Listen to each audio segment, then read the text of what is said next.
Gen X Y Z മീഡിയയിലേക്ക് പ്രേക്ഷകർക്ക് സ്വാഗതം. ഈ സെഷനിലെ ടോപ്പിക്ക് കേരളത്തിലെ കോളേജ് ക്യാമ്പസുകളിൽ പഠനമോ ലൈംഗിക അരാജകത്വമോ എന്നതാണ്. തിരുവനന്തപുരത്ത് പാറശാലയ്ക്കടുത്ത് താമസിക്കുന്ന രേഷ്മ എന്ന കോളേജ് വിദ്യാർത്ഥിനി തൻ്റെ കാമുകനായ ഷാരോണിനെ തൻ്റെ വീട്ടിലേക്ക് ക്ഷണിച്ചു വരുത്തിയിട്ട് കഷായം കുടിപ്പിച്ച് മരണത്തിലേക്ക് ആനയിച്ച സംഭവം കേരള ജനതയെ ഒന്നടങ്കം ഞെട്ടിച്ചതാണ്. തിരുവനന്തപുരം മെഡിക്കൽ കോളേജിൽ ഹൗസ് സർജൻസി ചെയ്തുകൊണ്ടിരുന്ന ഒരു വനിതാ ഡോക്ടർ തൻ്റെ കൊളീഗിനെ പ്രേമിച്ച് അവർ തമ്മിൽ വിവാഹം നടത്താനായിട്ട് തീരുമാനിക്കുകയും ആയത് വീട്ടുകാരുടെ താല്പര്യത്തിൽ തന്നെ നടത്തുവാൻ നിശ്ചയിക്കുകയും ചെയ്തു കഴിഞ്ഞിട്ട് പ്രതിശ്രുത വരൻ്റെ ഡൗറി ഡിമാൻഡ്സ് അതിഭീമമായിരുന്നതിനാൽ അതിൽ മനം നൊന്ത് ആ വനിതാ ഡോക്ടർ ആത്മഹത്യ ചെയ്യുകയുണ്ടായി. പ്രിയ കോളേജ് കുമാരന്മാരെ, ഇന്ന് ക്യാമ്പസുകളിൽ യഥാർത്ഥത്തിൽ പഠനമാണോ നടക്കുന്നത്? ഒരു കാലത്ത് പ്രൊഫഷണൽ കോളേജ് ക്യാമ്പസുകളിൽ നിലനിന്നിരുന്ന അതേ ജീവിതശൈലി തന്നെയാണ് ഇന്ന് പല ആർട്സ് ആൻഡ് സയൻസ് കോളേജ് ക്യാമ്പസുകളിലും നടന്നുകൊണ്ടിരിക്കുന്നത്. എൻ്റെയൊക്കെ പഠനകാലത്ത് കോളേജുകളിൽ ലവ് ബേർഡ്സ് ഉണ്ടായിരുന്നു. അവരുടെ പ്രേമം അനശ്വരമായിരുന്നു എന്ന് വേണമെങ്കിൽ പറയാം. അനശ്വരമായിരുന്നെങ്കിലും അത് കോളേജ് ക്യാമ്പസ് വിടുന്നതോടുകൂടി പലപ്പോഴും അസ്തമിക്കുകയാണ് പതിവ്. വളരെ റെയറായിട്ടാണ് വിവാഹബന്ധത്തിലേക്ക് പ്രവേശിക്കുക.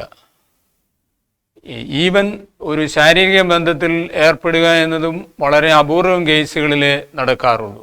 എന്നാൽ ഇന്ന് സ്ഥിതിയാകെ മാറി. ഇന്ന് എക്സ്പീരിയൻഷ്യൽ ലെവലിലേക്ക് പോകാനാണ് ഇരു കൂട്ടരുടെയും താല്പര്യം.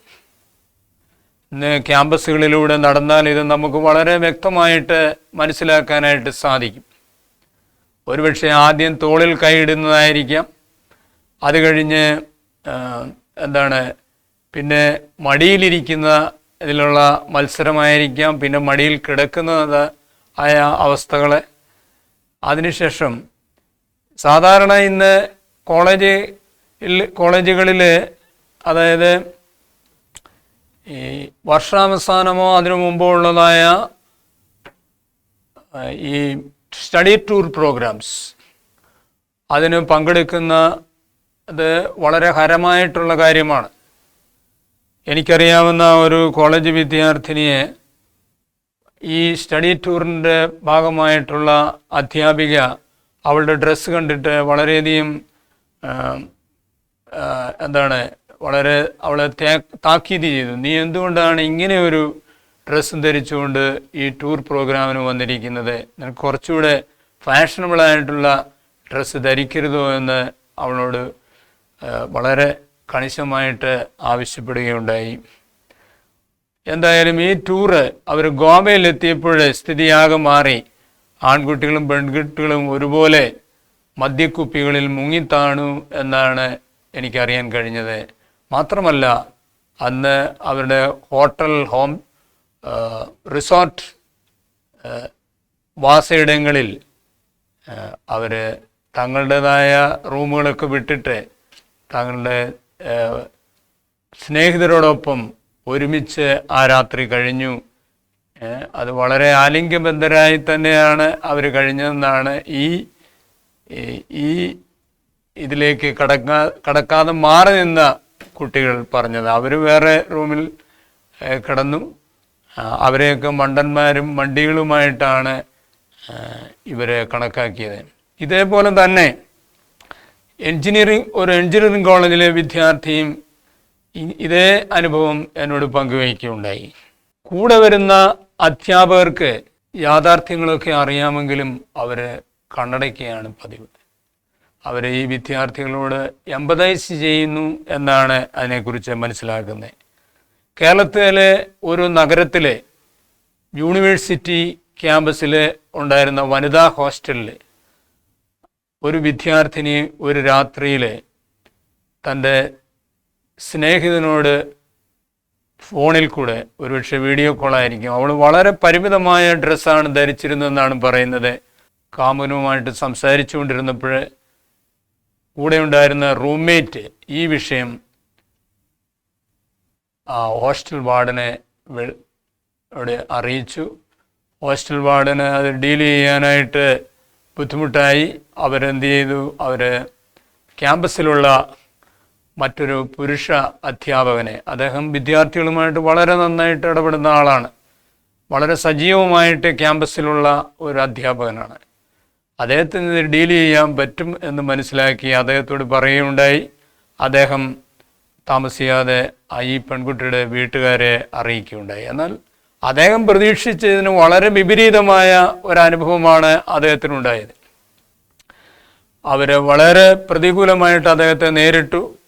മാത്രമല്ല, ഇന്നും ആ അധ്യാപകൻ കോർട്ട് കേസിനെ നേരിടുന്നു എന്നാണ് എനിക്ക് മനസ്സിലാക്കാൻ കഴിയുന്നത്. പ്രിയ സ്നേഹിതരെ, ഇത്തരം ബന്ധങ്ങൾക്കും ഫാഷനുകൾക്കും ഒന്നും അധ്യാപകർ അതിൻ്റെ നേരെ യഥാർത്ഥത്തിൽ കണ്ണടയ്ക്കുകയാണ് പതിവ്.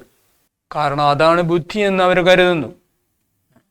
സോഷ്യൽ മീഡിയ ഇന്ന് ജനകീയമാണെന്ന് മാത്രമല്ല, അത് വ്യക്തിയാധിഷ്ഠിതവുമാണ്.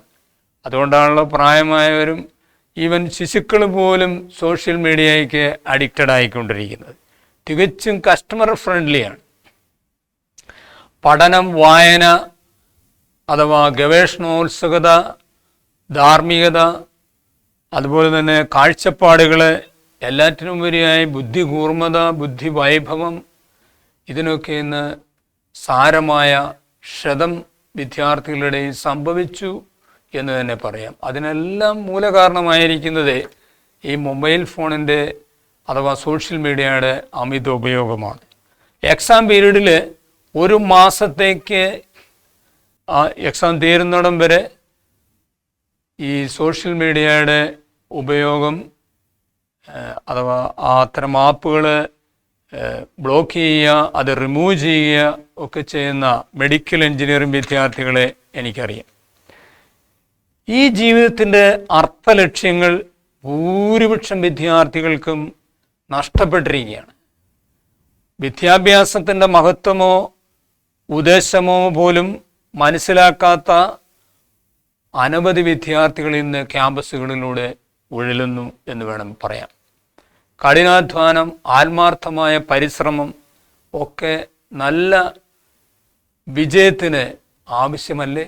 ശോഭനമായ ഭാവിക്ക് ജീവിതത്തിൻ്റെ അടിസ്ഥാന ശിലകൾ പണിയേണ്ടത് ആരുടെ ഉത്തരവാദിത്തമാണ്?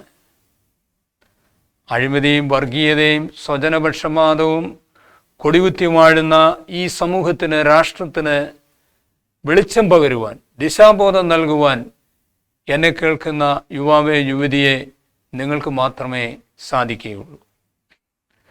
വ്യക്തിത്വ വികാസത്തിനുള്ള കളരിയായി കലാലയ ജീവിതത്തെ നിങ്ങൾ ഗണിച്ചിട്ടുണ്ടോ? ദൈവഭയം, ഇതൊക്കെ ഇന്ന് വിദ്യാർത്ഥികളുടെ ഇടയിൽ നിന്ന് അന്യം നിന്ന് പോയിക്കൊണ്ടിരിക്കുകയാണ്. നിരീശ്വരവാദത്തിന് നല്ല വേരോട്ടം ഇന്ന് ക്യാമ്പസുകളിൽ ഉണ്ടായിക്കൊണ്ടിരിക്കുന്നു. അതുകൊണ്ട് എന്താണ് പ്രത്യക്ഷത്തിൽ സംഭവിക്കുന്നത്? അധാർമികത അഥവാ ഇമ്മൊറാലിറ്റി എന്ന് പറയുമ്പോൾ അത് ആ വാക്കിൻ്റെ അർത്ഥവും പ്രസക്തിയും വളരെ നന്നായിട്ട് മനസ്സിലാക്കാനായിട്ട് സാധിക്കും. കുത്തഴിഞ്ഞ വ്യക്തി ജീവിതങ്ങളെയാണ് ക്യാമ്പസുകളിൽ നാം കാണുന്നത്. ഈ കാലഘട്ടത്തിൽ കഞ്ചാവും മയക്കുമരുന്നുകളും മദ്യപാനവും വിദ്യാർത്ഥികളുടെ ഇടയിൽ സാധാരണമായി. ഒരിക്കൽ NIT ക്യാമ്പസിലെ ഒരു വിദ്യാർത്ഥിയെ എക്സൈസ് അദ്ദേഹത്തെ പിടിക്കുകയുണ്ടായി. അദ്ദേഹത്തിൻ്റെ കൈവശം ധാരാളം ഡ്രഗ്സ് ഉണ്ടായിരുന്നു. അദ്ദേഹം ഒരു ഡ്രഗ് ഡീലറായിരുന്നു. ഇതുപോലെ തന്നെ നമ്മുടെ കോളേജുകളിലെ, സ്കൂളുകളിലെ വിദ്യാർത്ഥികൾ ഇന്ന് ഡ്രഗ് ഡീലേഴ്സ് ആയിക്കൊണ്ടിരിക്കുന്നു. മനുഷ്യൻ്റെ ബുദ്ധി, വിവേകം, ധാർമ്മികത, അതുപോലെ തന്നെ ദൈവാംശം ഒക്കെ നൽകി മനോഹരമായി സൃഷ്ടിച്ച സൃഷ്ടിതാവിനെ മറന്നുകൊണ്ടുള്ള യാത്ര തികച്ചും വഴിപിഴച്ചതാണ്. പ്രിയ സ്നേഹിതരെ, താങ്കളുടെ ജീവിതത്തിന് ആരോഗ്യവും നന്മക്ഷേമങ്ങളും വ്യക്തിത്വവും കഴിവുകളും താലന്തുകളുമൊക്കെ നൽകി അനുഗ്രഹിച്ചിരിക്കുന്ന ദൈവത്തെ വിശ്വസിക്കുക. ദൈവിക ആലോചനയ്ക്ക് ചെവി കൊടുക്കുക. തമസ്സേറിടുന്ന ഈ സമൂഹത്തിന് ഒരു വജ്രസൂചിയായി നിൽക്കുവാൻ താങ്കൾക്ക് സാധ്യമാണ്.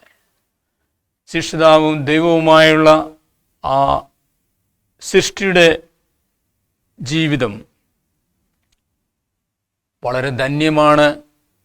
സന്തോഷവും സമാധാനവും കളിയാടുന്നതാണ്, അനശ്വരമാണ്, അനുഗ്രഹീതമാണ്. പ്രിയ ജൻ XYZ സഹോദരങ്ങളെ, നിങ്ങൾക്ക് അർത്ഥവത്തായ ലക്ഷ്യബോധമുള്ള നവ്യമായ ജീവിതം തികച്ചും സാധ്യമാണ്. ആയതിന് താങ്കളെ സ്നേഹപൂർവ്വം ക്ഷണിച്ചുകൊണ്ട് ഞാൻ എൻ്റെ വാക്കുകൾക്ക് വിരാമം കുറിക്കട്ടെ.